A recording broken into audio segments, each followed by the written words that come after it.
किशोरी लाल जी के बेटे राघव की शादी की बात जगह जगह चल रही थी, लेकिन किशोरी लाल जी को कोई लड़की पसंद ही नहीं आती थी। और उसकी एक ही वजह थी, किशोरी लाल जी का लालची होना। उनको लड़की वालों से मोटा दहेज चाहिए था और इसी चक्कर में एक दिन वो एक बहुत पैसे वाले के घर अपने बेटे का रिश्ता लेकर पहुंचे। उस आदमी का नाम था ओम प्रकाश। देखिए किशोरी लाल जी, मेरी एक ही बेटी है और मेरी सारी संपत्ति जायदाद सब कुछ मेरी बेटी नैना का ही है।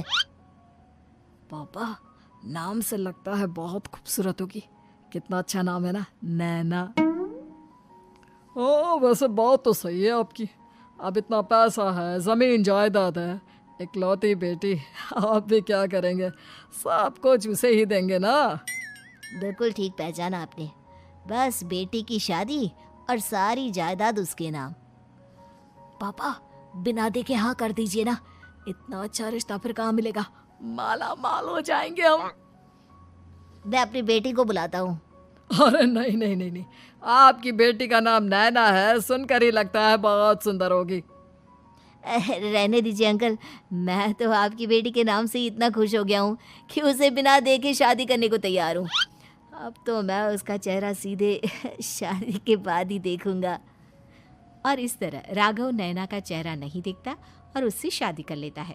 शादी के बाद अपनी सुहाग रात पर जब राघव नैना का घूंघट उठाकर देखता है तो नैना की आंखें बंद थी।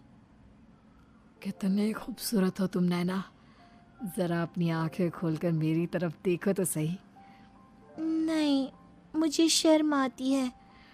अरे, मैंने तुम्हें शादी से पहले भी नहीं देखा, और अब अगर तुम आंखें खोलकर मुझे देखोगी भी नहीं तो मुझे अच्छा कैसे लगेगा?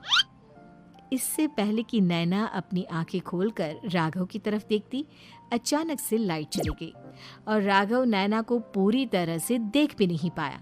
अगली सुबह नैना राघव के लिए नाश्ता बनाकर लेकर आई। अरे ये क्या, आधा पराठा सेका हुआ है और आधा बिल्कुल कच्चा। ये तुमने क्या किया नैना? बहू, तुमने क्या आधा पराठा तवे से नीचे लटका कर रखा था, जो आधा सेका है और आधा कच्चा? मुझे जितना दिखेगा उतना ही तो सीखूंगी ना पापा जी। जहाँ जहाँ मुझे नजर आ रहा था वहाँ मैंने सीख लिया, जहाँ जहाँ नहीं दिखा वहाँ कच्चा रह गया होगा। इसका क्या मतलब है? ये कैसा मजाक कर रही है तुम? अरे बहू, तुमने इतना लंबा घूंघट क्यों लगाया हुआ है?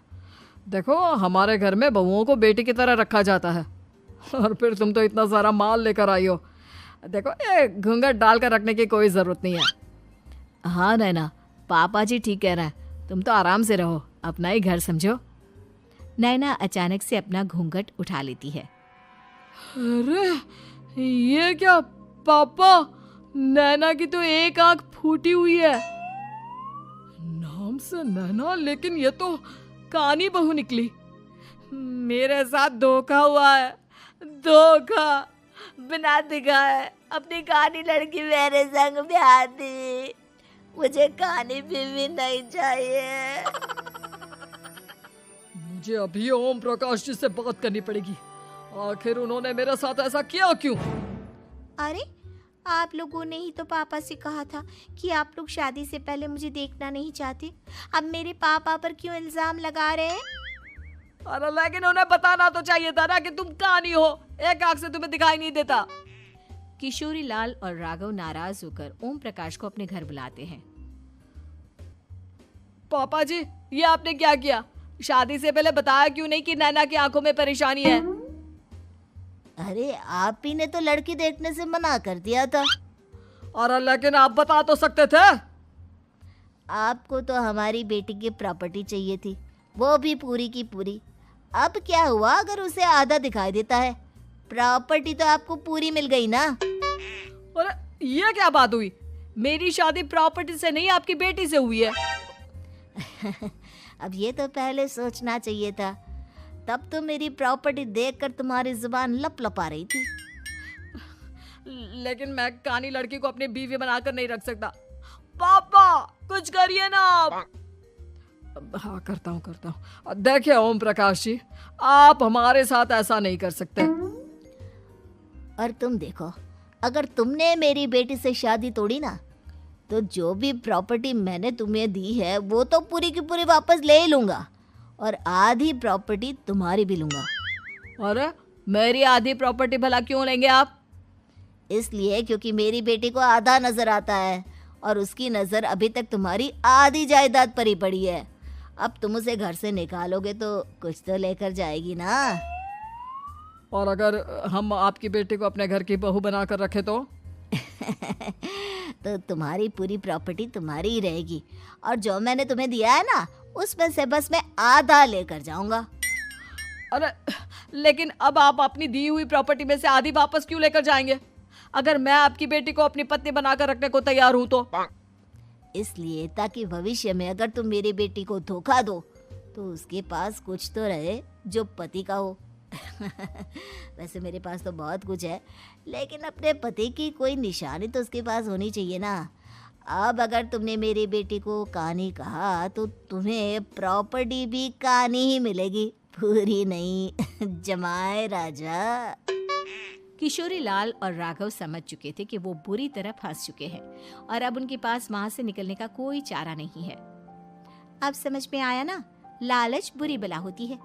एक तो तुम्हें प्रॉपर्टी मिली, ऊपर से बीवी मिली, उसमें तुम्हें नखरे भी दिखाने हैं। आए बड़े, चुपचाप बैठो दोनों। कुछ दिनों के बाद नैना राघव की कार लेकर बाजार घूमने निकलती है और जब कार लेकर वापस आती है, ये क्या? एक तरफ से मेरी गाड़ी पूरी खराब हो चुकी है। लगता है तुमने मेरी गाड़ी को किसी दूसरी गाड़ी के साथ एक्सीडेंट किया है। अरे अरे कितना बड़ा नुकसान कर दिया तुमने बहू। वो क्या है ना पापा जी, मुझे एक आंख से दिखाई नहीं दे रहा था, सामने से गाड़ी आ रही थी। मुझे तो सिर्फ आधा ही दिखाई दिया और वो गाड़ी मेरी कार से रगड़ते हुए निकल गई। अब मैं क्या करूं बताओ? आप इसे ठीक कराने के पैसे कौन देगा? तुम्हारे पापा। तुमने मुझसे इस तरह से बात की? अभी रुको। नैना राघव की शिकायत ओम प्रकाश को कर देती है। देखो राघव, अब जो मेरी आधी प्रॉपर्टी तुम्हारे पास थी ना उसमें से आधी और मैं लेकर जाऊंगा, क्योंकि तुमने मेरी बेटी को डांटा। अरे नहीं नहीं पापा जी, गलती हो गई, माफ कर दो। गलती की तो कोई गुंजाइश ही नहीं। अगली बार मेरी बेटी को डांटा तो बची हुई आधी में से आधी और ले जाऊंगा। लालच के चक्कर में हम दोनों ने बहुत बड़ी गलती कर दी बेटा। एक तो तुम्हें कानी बहू मिली और ऊपर से जो माल मिला वो भी काना। इस तरह राघव की हर एक गलती पर ओम प्रकाश उसकी प्रॉपर्टी का आधा आधा हिस्सा लेकर अपना सारा माल वापस ले गया और राघव को कानी बीवी से काम चलाना पड़ा। भाई